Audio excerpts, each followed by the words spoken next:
नमस्कार। तृतीय वर्ष BA, प्रश्नपत्र क्रमांक 12, सत्र 6।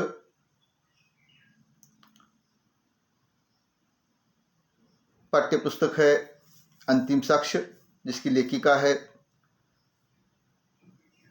चंद्रकांता, और इस अंतिम साक्ष्य उपन्यास की कथा वस्तु की चर्चा हम कर रहे हैं। और हम यहाँ तक आए थे कि मीना को उसके पति कोटे पर बेच देते हैं और कोटे की मालकिन मीना के आवाज़ की जादू पहचान कर उसे संगीत की शिक्षा देती है। संगीत शिक्षक एक भला आदमी था जो मौका हाथ लगते ही मीना को लेकर भाग जाता है। मीना को कश्मीर रेडियो स्टेशन पर स्टार गायिका बनाता है और वह उसके जीवन से चला जाता है। अब मीना आत्मनिर्भर महिला के रूप में सामने आती है और वह एक सभ्य समाज में रहने लगती है। इसी सभ्य समाज की कैलाश और रमेश नामक जो प्रेमी दाम्पत्य है, जिन्होंने अंतर्जातीय विवाह कर दिया था, इस प्रेमी दाम्पत्य के संपर्क में आती है, उनके नज़दीक ही वो रहने लगती है। तो उपन्यासकार चंद्रकांता जी ने इस उपन्यास में कैलाश और रमेश इस दाम्पत्य की गौण कथा के माध्यम से उपन्यास में रोचकता भरने का और कथा वस्तु को आगे बढ़ाने का प्रयास किया हुआ दिखाई देता है। मीना कैलाश के जरिए बीजी और बाऊजी यानी प्रताप सिंह के परिवार से जुड़ जाती है और जुड़कर उनका अपनापन, उनका प्यार पाती है।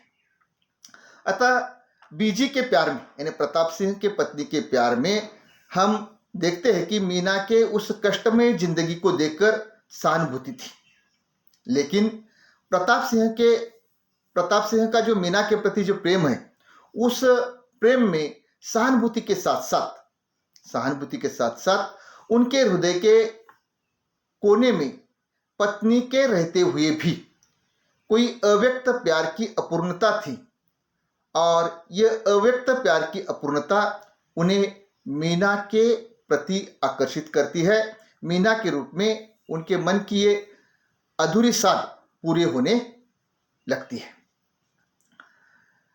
मीना एक ऐसी स्त्री है कि जिसने अपने कम उम्र के संबंधों के उस विभत्स रूप को देखा था, भोगा था। अतः कम उम्र में संबंधों का जो विभत्स रूप था, उस देखा भोगने के कारण उसके मन में नए संबंधों के जुड़ाव के प्रति अरुचि पैदा होनी चाहिए थी, लेकिन ऐसा नहीं होता।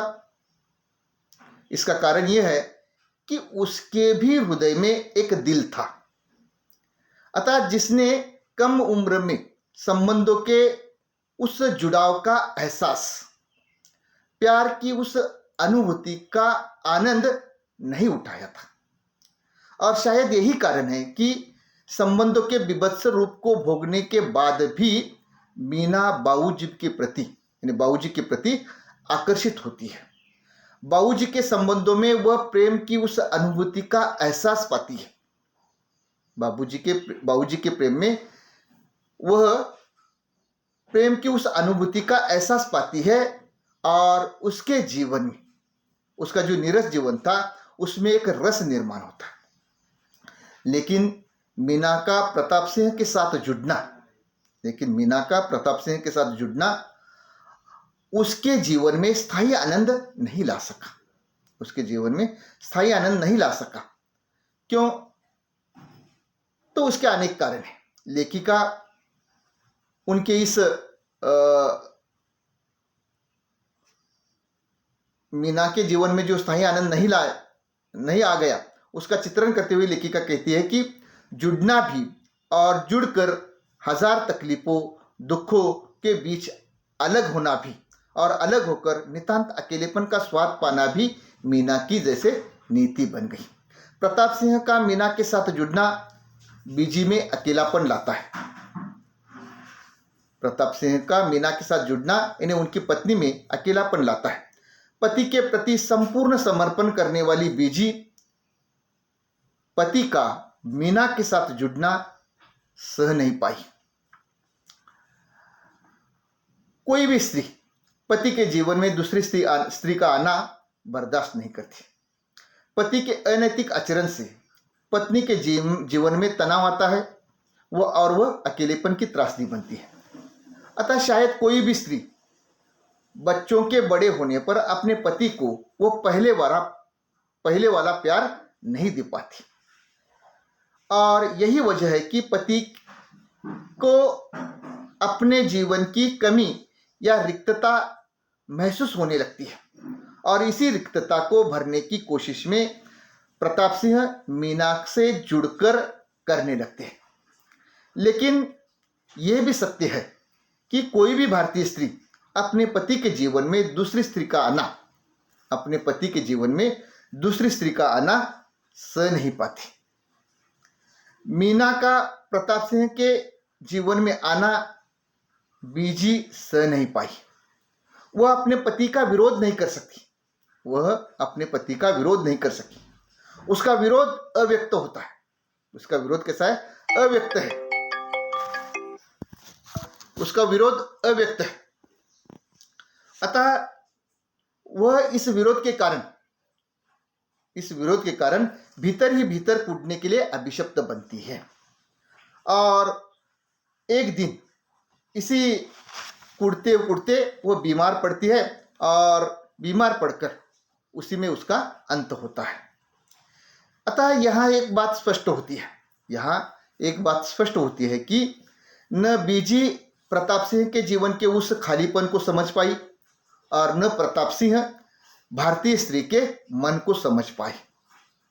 इन्हें दोनों अगर एक दूसरे को समझ पाते और दोनों भी अगर अपनी अपनी भावनाओं से ऊपर उठते तो शायद उनको अपने जीवन में दुख भुगतना नहीं पड़ता। यहाँ हमें मोहन राकेश के आधे अधूरे उस नाटक की याद भी आती है। मोहन राकेश के उस आधे अधूरे नाटक की याद आती है। मोहन राकेश के उस नाटक की नायिका सावित्री है और सावित्री को ऐसा महसूस होता है कि उसके पति में अधूरापन है। अतः इस अधूरेपन को भरने के लिए वो पूर्ण पुरुष की खोज में निकल पड़ती है और पूर्ण पुरुष की खोज में वह अनेक पुरुषों के साथ जुड़ जाती है और अनेक पुरुषों के साथ जुड़कर अपने परिवार को बिखरने के लिए वह स्वयं कारण बनती है। कुल उसी तरह अंतिम साक्ष्य उपन्यास के जो बाबूजी है प्रताप सिंह है, वही भी उनकी भी स्थिति यही हो जाती है। बीजी प्रताप सिंह की पत्नी है तथा सुरेश विकी की मां है। अपने परिवार के प्रति वह संपूर्ण समर्पित महिला है।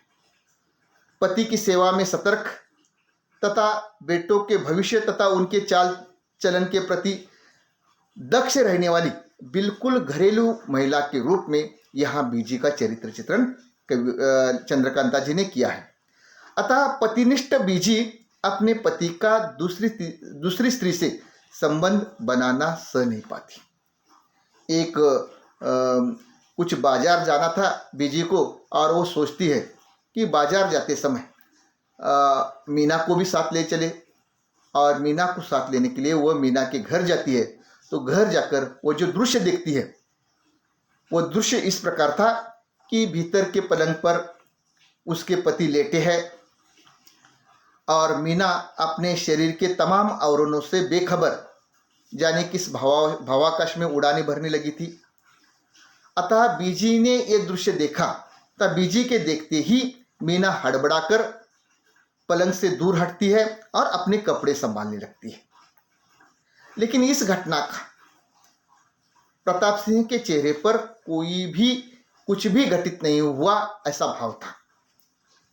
उल्टे वे अपनी पत्नी को ही डांटते हैं कि क्या जासूसी करने आई थी। अतः इस प्रश्न का आघात बीजी सह नहीं पाती, इस प्रश्न का आघात बीजी सह नहीं पाती।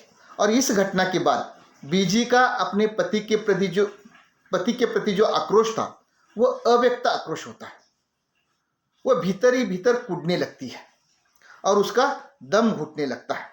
वो पति को तो कुछ नहीं कहती, पति को कुछ नहीं कह सकती, लेकिन जाते जाते जलते अंगारों से आंखों से वह मीना को देखती है और देखते हुए कहती है कि उम्र भर का जहर तूने मेरे लिए ही संजो रखा था सर्पिनी, ये कहकर वह वहां से चली जाती है। अतः इस घटना के बाद बीजी और बाबूजी में संवाद बिल्कुल खत्म हो जाता है। दोनों एक दूसरे से बोलना, इन्हें दोनों के बीच संवाद नहीं रहता। उनका दूसरा बेटा विकी दोनों के बीच संवाद का पुल बनाने की कोशिश करता है, लेकिन नाकाम होता है। अतः हम देखते हैं कि औसत भारतीय महिलाएं अपने पति के जीवन में किसी दूसरी स्त्री का आना पसंद नहीं करती। लेकिन हमारे भारतीय इतिहास में ऐसे भी उदाहरण है कि जिन स्त्रियों ने अपने पति के जीवन में दूसरी स्त्री का आना स्वीकार किया है, उनका स्वागत किया है, जिनमें सुमित्रा है, कौशल्या है, द्रौपदी है। इन स्त्रियों ने अपने अपने पति के जीवन की दूसरी स्त्रियों को स्वीकार किया, उनका स्वागत किया है। लेकिन औसत भारतीय महिलाएं इस प्रकार का पति के जीवन में दूसरी स्त्री आना सह नहीं पाती। आज के वीडियो में इतना ही। अगले वीडियो में अगली कथा हम आपको बताएंगे।